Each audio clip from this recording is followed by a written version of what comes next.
Hello, welcome to part 3 of this series, all around a kind of behind the scenes of Stylist Live. I'm using that one particularly because it was 3 years ago as of now, and I actually did it on my birthday, so there were lots of good vibes, and my birthday's tomorrow. I'm recording this in advance if you haven't figured this out, because batch life is where it's up to. So today I want to talk about some of the practicalities of actually delivering the talk. I've got my trusty notes. Yes, I have. Number 1, show them, don't tell them. I made a decision that I needed to invest some money into getting this talk professionally filmed. It was too good an opportunity not to. Now, did it create more work? Did it bring more logistics that I had to think about that potentially could bring more stress to the day? It didn't, but absolutely. Was I willing to do it? Yes, I was, and I did, and I'm so glad that I did. But let me talk you through the process a little bit. So I went for this because I think in a world of a lot of people telling people, like, I'm going to do this. Yeah, I definitely want to do that. Like, yeah, I'd be brilliant at that.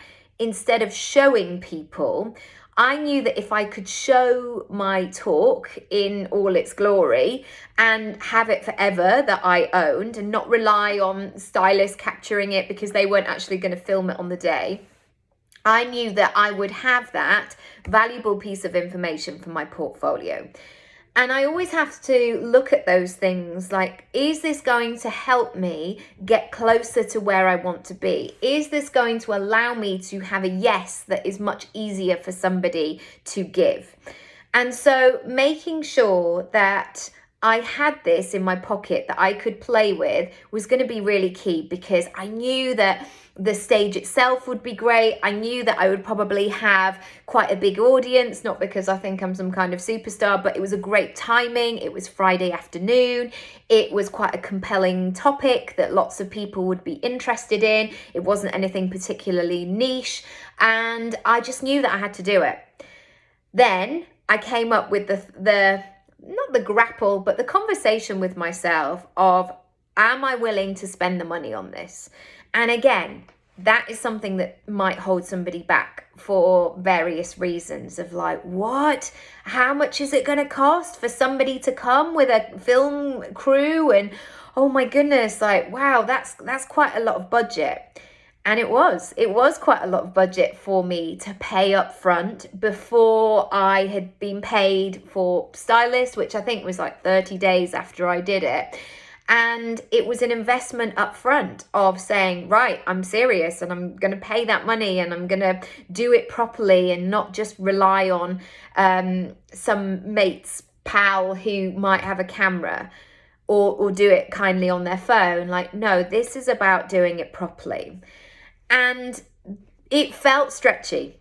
It felt stretchy at the time to put that amount of money into a talk that I hadn't done yet and sign that off. And also trust myself that that was going to produce the result that I wanted, because who knows what might have happened. Like, it might have been too noisy in stylist, or something else might have happened, or you just don't know with these things. But I knew that I needed to do that. And I guess the second point on this is I knew that I had to optimize the opportunity.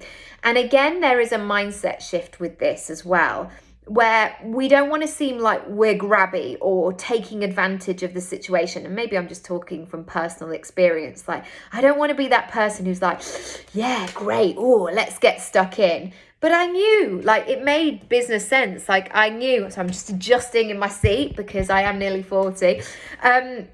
I knew it was a fantastic opportunity, and I knew that I had to get into the groove of it and be in the game of it. Number 3, when I was thinking, and I've spoken loads about this, so I'm not going to go into too much of like what makes a great talk and things like that. That is all in my Speak Up course if you're interested in joining that. But number 3, I made sure that I had a few almost like not one hit wonders, like crowd pleasers, I would say.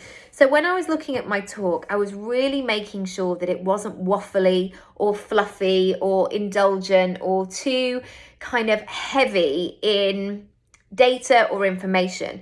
And so when I was looking at my slides and how I wanted to pull things together, I made sure that I used really powerful images, or there was a quote that I used by Tony Robbins about, because it was all about New Year's resolutions, basically, about most people had given up on their New Year's resolutions by something like February the 8th. And that was one of those quotes that when you put it up there, people go, oh yeah, that's me. Oh, I can see. And you can see people like looking at each, yeah, I do that as well. Yeah. So really, when you're thinking about your talk, really think about those pleasers that people are going to take something away from. So maybe this is a controversial fact. Maybe this is a quote. Maybe this is a picture of you that is quite, not shocking necessarily, but just make somebody focus, make somebody stop and stare. Make sure you've got enough of that enough juice, because then people will pull together the little bits from the scene. Like there are scenes, for example, in the film rather, Dirty Dancing, that we all know if you've watched the film. And then there are other things where I know I go back and I watch it as an adult, I'm like, has this scene always been there? Like, I don't remember this at all. But time of your life, at the end, pretty much everyone of my generation knows all those dance routines. They know the lines, they know the things. That's what you're trying to build in terms of your talk, so people can quote it back to you almost and share it. And that's how you build that momentum. Number 4, communicate afterwards. I know there might be this sort of diva tendencies of like, right, I don't want to talk to anybody now. I've done my talk. I need to go and lie down in a darkened room. But sometimes people want to talk to you. In fact, most of the time, people want to share. People want to, and it's not even coming from a like, people want to do a meet and greet. But I knew at that point, like a lot of people had listened to the podcast for a long time, and people had come or was familiar with my work because of the podcast. So go and have a chat with people. Go and have a conversation. Make sure you've got that time. Don't rush off. And obviously, don't put yourself in a situation that you don't feel comfortable with. But it's really lovely if you get to actually meet people and have a conversation. Number 5, continue to be useful. This is going to be really key when you're putting together your talk. Again, I talk about this in Speak Up all the time.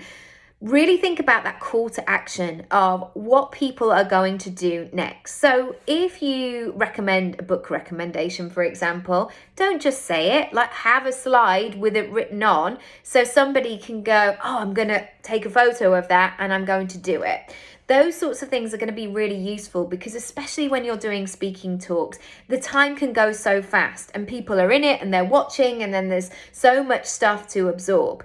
So see if you can make it useful. Maybe create a page on your website afterwards, which is going to share all the resources that you talked about. Or maybe you have something specific for that audience, a call to action, a discount, some FAQs, some additional resources, whatever it might be. Make it easy, because again, this could be a really great opportunity for you to grow your audience. People are, especially if they've connected with you and they really like what you're saying. I know it's the first thing that I do, like, oh, great, what else have they got? If I've listened to somebody on a podcast or I've gone to a speaking gig, if I like them, if I resonate with their message, I want more.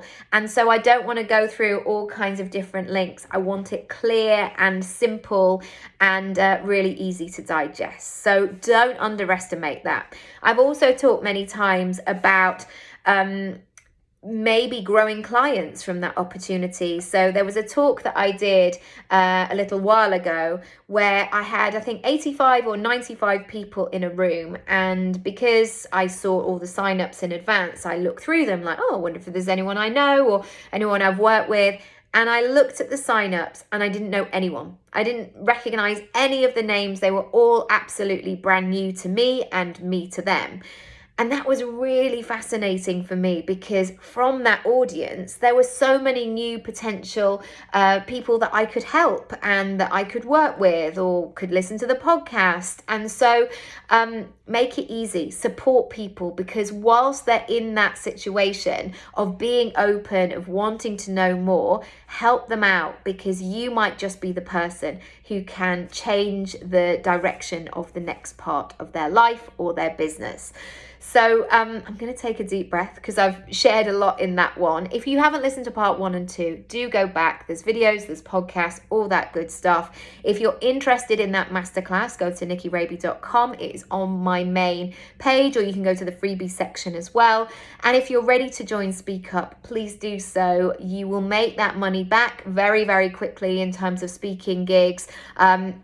I priced it at a point where I knew that it was going to give you that return on investment very, very quickly. So I look forward to helping you, to welcoming you, and yeah, let's do this. All right, I'll see you soon. Bye.